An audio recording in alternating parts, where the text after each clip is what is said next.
नमस्कार मंडळी, स्वामीज किचनमध्ये तुमचं मनःपूर्वक स्वागत. आज मी घेऊन आली आहे खास वटपौर्णिमा स्पेशल पारंपरिक महाराष्ट्रीयन आमरस थाळी. या थाळीमध्ये आहे गोड आणि रसाळ आमरस, गरमागरम पुरी, चविष्ट भाजी, कुरडई, पापड, भात आणि कढी. सणाच्या दिवशी घरच्या घरी अगदी सोप्या पद्धतीने ही थाळी कशी तयार करायची ते आज आपण पाहणार आहोत. तर चला वेळ न घालवता सुरू करूया ही स्वादिष्ट वटपौर्णिमा स्पेशल आमरस थाळी. सर्वात आधी आपण कुकर लावून घेऊया। इथं बघा 1 वाटी तांदूळ घेतले आहे मी भातासाठी। हे स्वच्छ धुवून घ्यायचे आणि याच्यामध्ये ना थोडंसं मीठ घालून आपल्याला हे कुकरला लावायचे आहेत। तर इथं बघा कुकरमध्ये मी प्लेट ठेवली आहे, थोडं पाणी टाकलं आहे। आता भाताचा डब्बा ठेवून 2 शिट्ट्या काढून घ्यायच्या आहेत. छान चव येते। आता तोपर्यंत आपण पुरीसाठी पीठ मळायला घेऊया। तर इथं बघा 1 बाउल भरून मी गव्हाचं पीठ घेतलं आहे, पाव वाटी रवा घेतला आहे, थोडंसं मीठ घातलं आहे आणि थोडंसं तेल घातलं आहे। आता हे पीठ छान व्यवस्थित घट्टसर मळून घ्यायचं। जास्त घट्ट नाही मळायचं, थोडंसं सैलसरच मळायचं, कारण आपण याच्यामध्ये रवा घातला आहे। नंतर रवा ना पीठ भिजवल्यानंतर तो फुलतो, त्यामुळे ना थोडा सैलसरच ठेवायचा हा गोळा। आता इथं बघा पीठ छान मळून घेते आहे आणि ना हे पीठ छान झाकून ठेवायचं, रेस्ट करायला ठेवायचं थोडा वेळ। तोपर्यंत आपण दुसरं बनवायला घेऊया। तर इथं बघा आता पीठ मळून झालाय, भजीचं भिजून घेऊया। इथं बघा एका बाउलमध्ये मी 4-5 चमचे बेसन घेतलं आहे भजीसाठी। आता याच्यामध्ये आपण घालूया पाव चमचा हळद, थोडंसं तिखट आणि सोबतच ना एक दोन मिरच्या बारीक कापून घेतल्या हिरव्या, भरपूर असा कांदा घालायचा मस्त बारीक कापून, चवीपुरतं मीठ घालायचं आणि नंतर हे छान व्यवस्थित मिक्स करून ना याला भिजवून घ्यायचं आहे। तर इथं बघा आधी व्यवस्थित सगळं मिक्स करून घ्यायचं, नंतर पाणी टाकून हळूहळू थोडं थोडं पाणी टाकून भिजवून घ्यायचं आहे। जास्त पातळ करायचं नाही आहे आपल्याला हे बेसन, थोडंसं अगदी मी सांगतेच तुम्हाला कशी कन्सिस्टन्सी हवी आहे आपल्याला। आता बघा थोडासा ओवा घालायचा मस्त हातावर चोळून, त्यामुळे ना या ओव्याची छान टेस्ट लागते या भज्यांमध्ये। तर इथं बघा ओवा टाकलाय, आता भरपूर कोथिंबीर घालायची आणि बस। इथं मला थोडं पाणी कमी वाटलं होतं म्हणून मी अजून थोडं घालते आहे पाणी। तर इथं बघा अशी कन्सिस्टन्सी हवी आहे, जास्त पातळ नको आपल्याला हे भजीचं बेसन। तर आता लास्टला मस्त कोथिंबीर घालून हे साईडला ठेवूया आणि कढी बनवायला घेऊया। तर भजीचं बेसन असं थोडा वेळ भिजलं की त्याची भजी ना चवीला छान लागतात। आता कढी बनवायला घेऊया। तर इथं बघा मी थोडंसं दही घेते आहे आणि याच्यामध्ये घालायचं आहे आपल्याला 1 चमचा बेसन पीठ आणि थोडंसं मीठ, चवीपुरतं मीठ घालायचं, थोडंसं एकदम चिमूटभर साखर घालायची, नाही घातली तरीही चालते, पण मला असं आंबट गोड आवडते कढी, त्यामुळे मी इथं घातली आहे। आता हे पाणी न टाकता असंच व्यवस्थित पहिले मिक्स करून घ्यायचं। नंतर आपल्याला जेवढी कढी बनवायची आहे तेवढ्या याच्यामध्ये पाणी घालायचं आणि व्यवस्थित मिक्स करून घ्यायचं। तर इथं बघा आता चमच्यानी छान मिक्स होत नाही, म्हणून मी ना इथं रवी घेते आहे आणि रवीने छान घुसळून घेते आहे, त्यामुळे ना बेसन पण याच्यामध्ये व्यवस्थित मिक्स होतं। तर इथं बघा असं मस्त रवीने मिक्स करून घ्यायचं। आता बघा छान कन्सिस्टन्सी झालाय, एकसारखं सर्व मिक्स झालाय। आता कढी बनवायला घेऊया। तर इथं बघा एका भांड्यामध्ये 2 चमचे तेल घ्यायचं आणि कढीला ना जास्त तेल नाही वापरायचं। तर इथं बघा तेल गरम झालं की पाव चमचा मोहरी घालायची, मोहरी छान तडतडली की जिरं घालायचं आणि नंतर सोबतच आपलं 1-2 मिरची बारीक कापून घ्यायची, हिरवी मिरची, आणि ते टाकायची, लसूण बारीक कापून घेतलेला तो टाकायचा आणि छान व्यवस्थित मिक्स करून घ्यायचं। 2 मिनिटं हे छान परतून घ्यायचं। कढीपत्ता घालायचा, कढीपत्ता मी थोडा लेटच घालते कारण तो तेलात घातल्यावर ना तेल सर्व उडतं, त्यामुळे मी कढीपत्ता नंतर घालत असते। तर इथं बघा आता छान व्यवस्थित परतून झालं की पाव चमचा हळद घालायची आणि आपण जे फेटून घेतलेलं दही आहे ते याच्यामध्ये घालायचं आणि ना असं सतत ढवळत राहायचं जोपर्यंत कढीला उकळी येत नाही।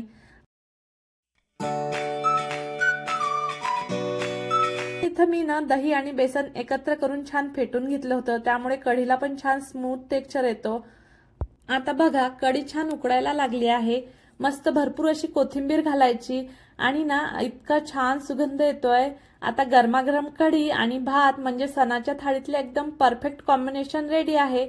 आता आपण बनवणार आहोत आंब्याचा रस. तर त्यासाठी इथं बघा मी आंबे ना असे पाण्यात ठेवले होते अर्धा तास आधी, त्यामुळे ना याच्यामधली उष्णता कमी होते आणि इथं बघा आता आंबे छान स्वच्छ धुवून घेतले. नंतर असे कापून घ्यायचे आणि आज ना आंब्याचा रस मी ना मस्त चाळणीच्या मदतीने गाळून घेणार आहे. त्यामुळे ना आमरस एकदम मऊ, गुळगुळीत आणि छान टेक्स्चरचा तयार होतो. तर इथं बघा असं आधी छान कापून घ्यायचं आंब्याला किंवा वरची जी साल असते ना ती काढून डायरेक्ट तुम्ही असं चाळणीमध्ये असं हे करू शकता. तर इथं बघा मी कसं करते. इथं मी आधीच आंब्याच्या फोडी करून घेतल्या आणि नंतर बघा असं गाळून घेते आहे.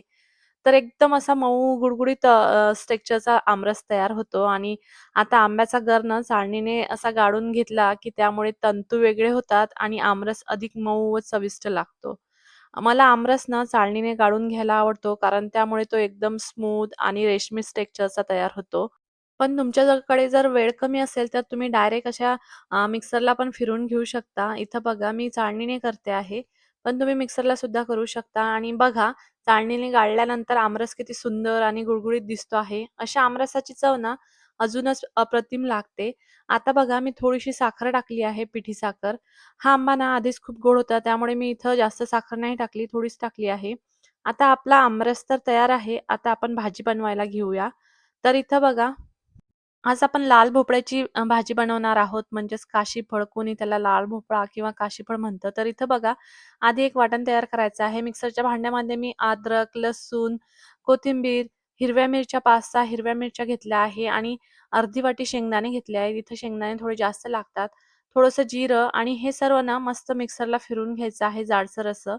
तर इथं बघा मिक्सरला फिरवल्यानंतर आपण भाजी बनवायला घेऊया. तर इथं कढईमध्ये तेल तापवायला ठेवलं होतं. तेल गरम झालं की जिरं घालायचं, मोहरी घालायची, हिंग घालायचा, कढीपत्ता घालायचा भरपूर आणि नंतर आपण जे मिक्सरला फिरवून घेतलं आहे हिरवी मिरचीचं वाटण, शेंगदाणे आणि हिरवी मिरची ते घालायचं आणि थोडंसं परतून घ्यायचं आणि इथं ना मी शेंगदाणे आणि हिरव्या मिरच्या ना कच्च्याच घेतल्या आहे. तुम्ही भाजून सुद्धा टाकू शकता. कच्च्या घेतल्या आहे म्हणून इथं बघा मी 2 मिनिटं ना तेलामध्ये छान व्यवस्थित परतून घेते आहे. जर सुकं-सुकं होत असेल, तर थोडंसं पाणी घालायचं. त्यामुळे ना मसाला खाली लागणार नाही कढईला. नंतर तो मसाला भाजल्यानंतर आपले सुके मसाले घालायचे.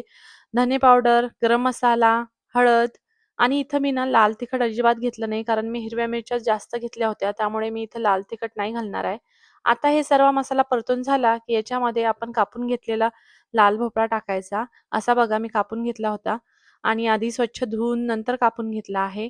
चवीपुरतं मीठ घालायचं आणि व्यवस्थित सगळं परतून घ्यायचं आणि इथं ना आपल्याला पाणी नाही घालायचं आहे. अगदी थोडंसं 2-4 चमचे पाणी घालायचं आहे. कारण ना लाल भोपळ्याला स्वतःचंच पाणी खूप असतं. त्यामुळे ना शिजल्यानंतर तो खूप पाणी सोडतो. म्हणून इथं ना बघा मी अगदी थोडंसं पाणी घालणार आहे शिजायपुरतं. कारण आता सुकं-सुकं वाटतंय ना, त्यामुळे कढईला लागू शकता मसाला खालून. म्हणून मी ना असं थोडंसं पाणी घातलं आहे. तेव्हा बघा मसाला भाजताना तेवढंच आणि आता बघा असं ताटावर पाणी ठेवायचं. त्यामुळे ना भाजी खाली लागत नाही आणि भाजी शिजत असताना ना असं मध्ये-मध्ये चमचा फिरून घ्यायचा आणि ह्या भाजीला ना जास्त वेळ नाही लागत शिजायला, लगेच शिजून जाते. आता बघा एकदा चमचा फिरून घेते आणि परत एकदा वाफ काढून घेते, कारण पूर्ण भोपळा नाही शिजला आहे. तर इथं मी परत झाकण ठेवून ना अगदी 5 मिनिटं असं शिजवून घेते आहे. तर इथं बघा आपण कसुरी मेथी पण घालायची आहे. त्यामुळे ना या भाजीला एकदम भारी टेस्ट येते. आता अजून 2-4 मिनिटं होऊ देऊ आणि इथं बघा आपली भाजी छान शिजली आहे आणि बघा थोडंसं पाणीसुद्धा सोडलं आहे भोपळ्याने. परत मी ताटावर पाणीसुद्धा ठेवलं नव्हतं, कारण भाजी शिजत आली होती. आता मस्त भरपूर अशी कोथिंबीर घालायची आणि इथं रेडी झाली आहे आपली मस्त अशी चविष्ट भोपळ्याची भाजी. कढई काढायची म्हणजे पुरी आणि भजे काढायचे. थोडेसे पापड पण मी सोबतच काढणार आहे. आपलं पीठ पण छान भिजलं आहे. थोडंसं 2 मिनिटं असं एकदम हाताने मळून घेऊया परत एकदा. त्यामुळे ना मस्त स्मूथ होते हे पीठ. तर इथं बघा आता पीठ पण छान झालं आहे. आता याचे छोटे छोटे गोळे करून घ्यायचे पुरीसाठी. इथं बघा थोडे छोटे छोटे गोळे करून घेतले की मग पुरी बनवायला घेऊया. 4-5 पुऱ्यांसाठी मी गोळे बनवून घेते आहे, म्हणजे एक साथ तळायला बरं होतं. तर इथं बघा आता पुरीसाठी ना गोळे तयार आहे. आता पुरी बनवायला घेऊया. अशी छान थोडंसं तेल लावून ना पुरी लाटायला घ्यायची. तुम्ही इथं पीठ पण लावू शकता. पण काय होतं ना ते पीठ तेलामध्ये ना खाली बसतं, त्याच्यामुळे तेल खराब होतं. म्हणून ना मी तेलच लावते आहे. थोडं थोडं तेल लागतं. आता अशाच पुऱ्या मी ह्या 4-5 पुऱ्या लाटून घेते, म्हणजे एक साथ तळायला बरं.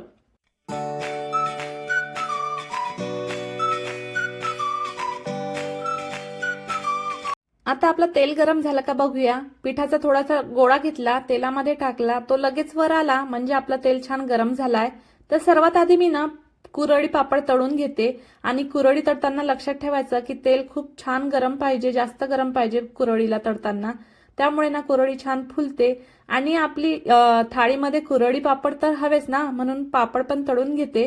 तर इथं बघा पापड तळायला घेतला आहे. हा पापड ना छान असा फोल्ड करून घ्यायचा म्हणजे थाळीमध्ये छान दिसतो. हाताने नका करू, मला सवय आहे म्हणून मी हातानेच पकडलं, पण तुम्ही चमचा वगैरे चिमटा असं काहीतरी घ्या. आणि ना पापड पण आता आपला तळून झाला. आता पुरी तळायला घेऊया. तर इथं बघा लाटलेल्या पुऱ्या छान या तेलामध्ये घालते आहे आणि आता इथं बघा आपली पुरी कशी छान फुगायला लागली आहे. असं वरून थोडंसं तेल टाकायचं पुरीवर आणि छान सोनेरी होईपर्यंत दोन्ही बाजूनी छान तळून घ्यायची. त्यामुळे ना पुरी ही खूप कुरकुरीत होते आणि आपण ना या पिठामध्ये रवा घातला आहे त्यामुळे ही पुरी ना खूप वेळसाठी अशीच फुगलेली राहते आणि कुरकुरीत पण छान होते. तर इथं बघा दुसरी पण मी पुरी तळून घेते आहे. तुम्हाला जर सोनेरी कलरची पुरी तळलेली आवडत नसेल तर तुम्ही थोडी कमी झालेली पण तळू शकता. पण मला ना सोनेरी कलरची पुरी तळलेली खूप छान लागते, कुरकुरीत लागते आणि बासुंदी आणि त्या आपल्या आलू मटारच्या भाजीसोबत ना ही पुरी खूपच छान लागते. म्हणून मी आज पुरीचाच बेत ठेवला आहे. तर इथं बघा आता पुऱ्या तळून झाल्या आहे. आता भजी तळायला घेऊया. तर इथं बघा हे कळकळीत तेल ना या बेसनामध्ये घालायचं, त्यामुळे ना आपली भजी छान क्रिस्पी होतात. इथं मी खाण्याचा सोडा नाही घातला आहे, हे गरम तेल घातलं त्यामुळेच आपली भजी छान क्रिस्पी होणार आहे.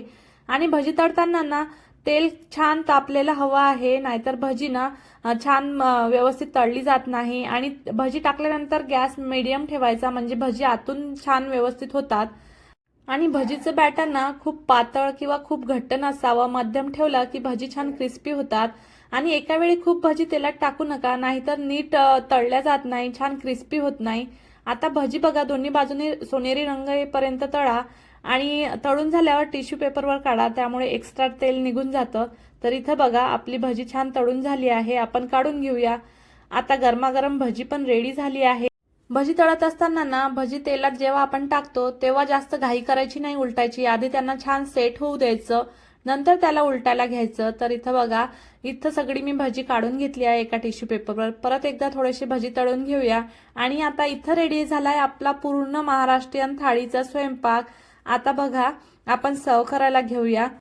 आता आपली वटपौर्णिमा स्पेशल थाळी वाढून घेत आहे. या थाळीमध्ये गोड आमरस, गरमागरम कढी, सोबतच मस्त चविष्ट अशी भोपळ्याची भाजी, भजी, कांदा भजी मस्त आणि भात असं सगळं पारंपरिक बेत आहे. कुरडई, पापड आणि गरमागरम पुरी. पहा मंडळी आपली वटपौर्णिमा स्पेशल थाळी सर्व्ह करून तयार आहे. सणाच्या दिवशी अशी पारंपरिक आणि स्वादिष्ट थाळी जेवणाची मज्जाच काही वेगळी असते ना. तुम्हालाही ही आमरस थाळी आवडली असेल तर व्हिडिओला लाईक करा, चॅनलला सबस्क्राईब करा आणि तुमच्या प्रतिक्रिया कमेंटमध्ये नक्की कळवा. धन्यवाद.